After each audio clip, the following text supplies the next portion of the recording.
Hello everyone, this is AmberAnkNA here. Welcome to my channel. Well, I play a variety of games and do narrations for fanfics. I'm really hoping you enjoy my content. If you do, make sure to comment below, leave a like, and subscribe with the notifications on.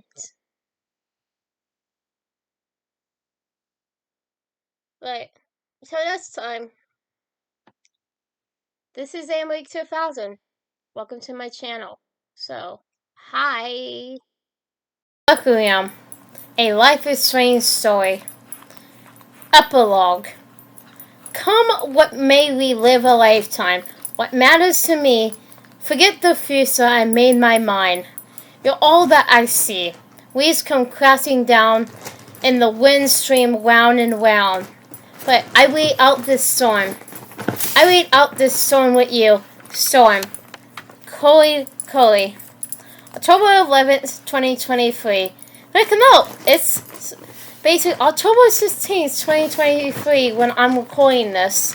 Which is not the day you're going to get this video, but because it'll be later on, but so it's ironic. It's 5 days after this date. Ironic. There was a knock at the door. Just a minute! Came the response from inside the cute little bungalow that sat in a quiet suburb in New York. A few moments passed, and the knock was heard again, but this time it was a light tap that didn't stop. You could hear the impatience behind it. After a few moments, the door flew open, and the blue-haired girl scooped up the little boy in her arms and lifted him high above her head while making an airplane noise. William Loveaway, you are so impatient, Corey said. Behind William, who was now giggling and smiling, stood his two moms, Max and Simone Loveaway. Soon after they were married, they adopted a little boy from a sweet and caring young girl who knew she could not keep him. Max's one request was that he be named William. William Ryan Loveaway, named for his grandpa and for the father of his Aunt Chloe. Someone sadly he would never meet. A thrill and the sound of little feet filled the house. Before their eyes, a bird came from the kitchen and reached her mommy. Little Max came jumping up and down. Can we play, Mommy? Little Max said as he reached for William. Yes, Chloe responded. Take William in the backyard, but be careful. Remember, he is smaller than you and not as fast. Chloe put William down, and little Max took him by the hand and practically dragged him out of the living room. Chloe turned to Max and Simone. Hi, aunties, she teased. Doesn't that make you sound so old? Simone looked at Chloe in response and said, Don't forget, you and Rachel are aunties too. Chloe laughed and reached out with both arms and hugged the couple. It was a Wednesday night, and they had a family tradition. As long as Max, Rachel, and Simone were in town, they had dinner on Wednesday night. Always spaghetti. Chloe had always joked that they had Spaghetti Tuesday on Wednesday. It made no sense to Max, but Chloe seemed to get a kick out of it.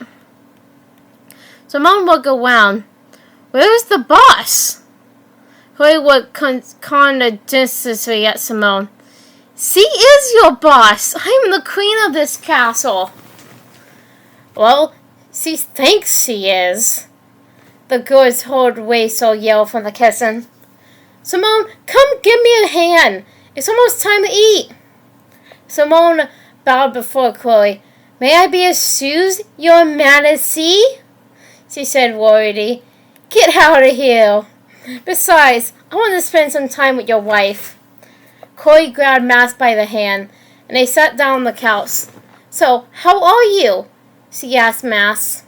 Chloe, how many times has I got to tell you that I am fine? She replied. At least once more, Chloe said with a smile. Mask smiled too. I am fine. Everything is fine. Ever since the wedding, I have not had one vision or one dream. Everything is perfect. So what about the memorial you saw, with our names, in Akia Bay? Chloe asked. No, not one vision or dream about it either. Whatever it is, or was either we changed it, or we have yet to see it. In either way, that's okay by me. If anything, these last few years have taught me to focus on the here and now. This moment, not to live for the future or focus on what might be, but what is. Chloe smiled and was happy to hear it. She pulled her knees up and sat cross-legged on the couch. Looking down, she was twisting her thumbs. After a few moments of silence, Mask turned to her. What is it, Chloe? I know you too well. What's got you so deep in thought? It is perfect, came the response. Did you ever think it could be this way? When you left me in your timeline, when you went back to save Waisel? When you had those dreams and visions?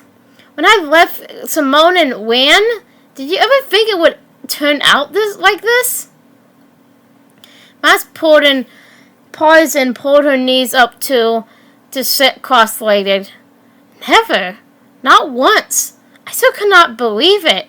Every day I wake up next to Simone and I see the beautiful face of our son. When we come here and I see you and Waisel and little Mask, every moment, every day I am thankful. Thankful for this life. Thankful for you and all I have. What about you? Mask asked. Chloe smiled. Yes, I did. Somehow I knew. Did I know we would be here on a Wednesday night with our kids playing? Wipes in the kitchen and cooking spaghetti? No, I did not know that. But I knew I would find you. I knew we would be together somehow. I knew you were my soulmate and my destiny.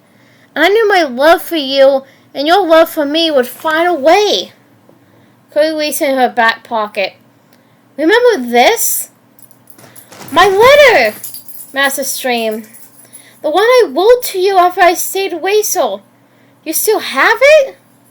Something you wrote in that letter changed my life.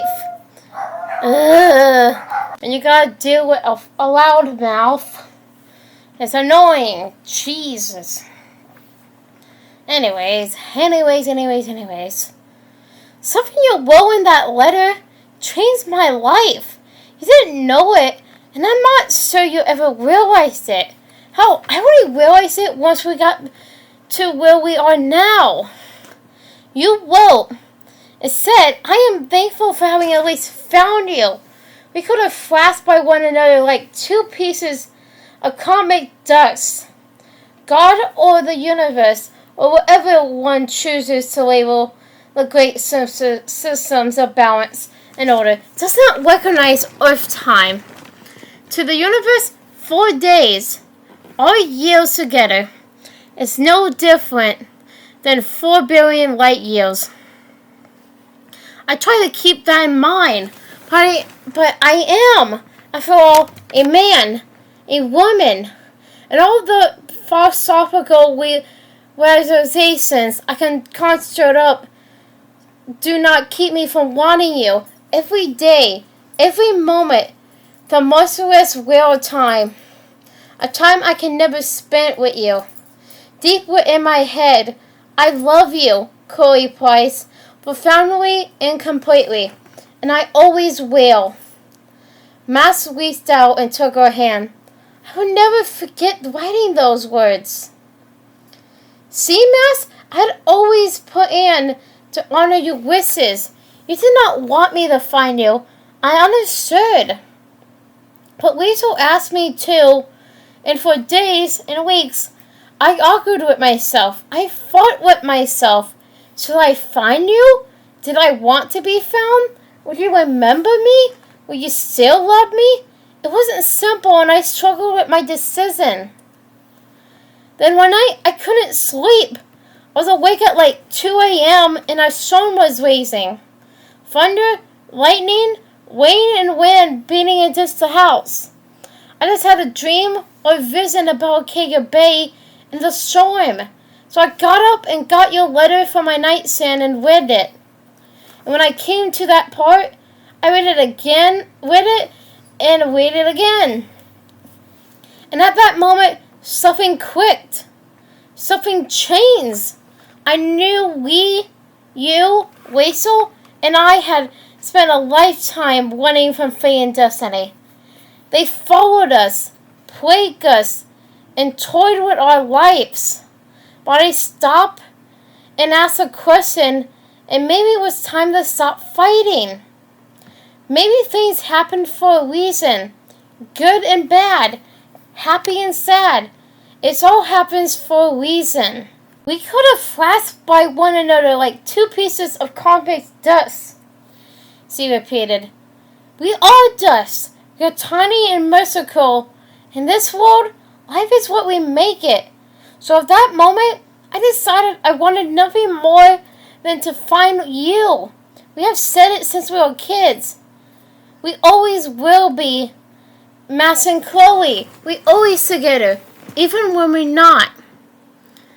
That's our fate. That's our destiny. To be together and to love. I don't want to look at what was keeping us apart. I saw all the cosmic forces that were pushing us together, and it changed me forever. Matt smiled. I have no words, Chloe. You're right. Look at what we overcome. Look at how hard we fought and how hard we fought for the ones we love. We were meant to be, weren't we? Always, Chloe responded. From the kitchen, they heard Weasel call. Dinner's ready! Wipes, kids, queens, come eat! Chloe stood and extended her hand to Max, still sitting on the couch. Max took her hand and Chloe pulled her into her arms. We always will be, Max and Chloe, won't we? Max responded with a nod and hugged Chloe as to never let go. Okay, now enough of this muffy crap. Let's go eat. Passerby on the street, if they peered into the small house, they would see a small family, non-traditional as it were, 4 moms and 2 kids, sitting down to eat dinner. They would see happiness and love. They would see smiles, and if they could heal, they would hear the laughter of people celebrating their lives together. They would hear stories and tales from past lives. On the wall, they would see pictures of relatives and birthdays, and all those moments families celebrate. What they would not see are the bonds that connected those memories of that family. They would not see their past or see what each of them went through, and how hard they fought to be able to have this moment. They would not see a pregnant girl standing on a storming cliff with an impossible decision before her. They would not see a blue-haired girl searching the world for the one she lost. They would not see an artist sitting alone in an apartment in Paris, crying because she left the love of her life go. They would not see the tears shed, the loss and the sadness that accompanied many of those moments. But for tonight, in this house, for this family, life might have been a little strange, but it was also perfect. The end. Hi everyone. This is AmberAnkNA 2000 again. Well, I hope you enjoyed the video. Because, I really did enjoy making it. But, so I hope you enjoyed it. Comment, like, and subscribe with the notifications on down below. Till next time, bye!